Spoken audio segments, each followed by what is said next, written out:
Hello and welcome to the HR UK Select Monthly Update for November 2025. I'm Paul Marriage from Premier Miton. This was a month where the UK market rose. The main issues for the UK were probably concerns around the autumn statement. Generally, I would say the outlook for the autumn statement has improved a bit. We'll know at the end of November when the statement comes out whether it's going to be good for the consumer, good for corporates and good for UK overall.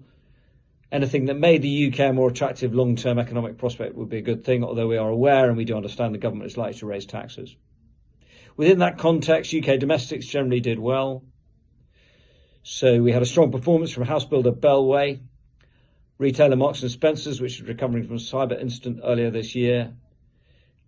Computer services business, Computer Centre, has also had another good statement and a strong recovery goes on there. LSEG, which has been one of our poor longs this year, the old London Stock Exchange Group, had a good statement and recovered quite nicely.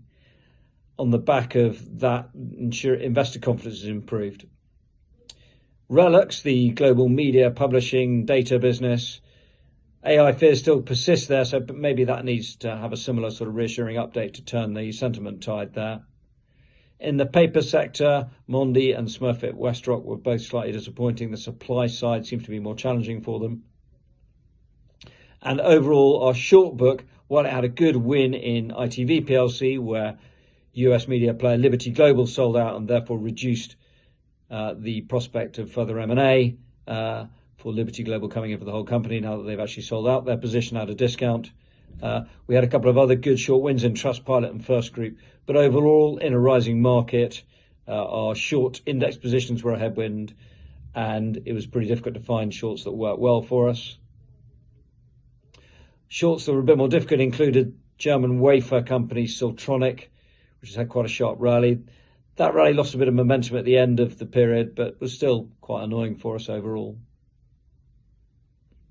So in a difficult market, we're generating plenty of ideas. We're trying to execute on as many as we can.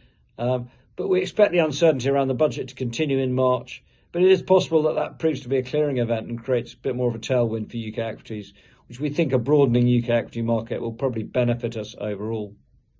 Thanks again for your support this month, and we look forward to updating you in a month's time.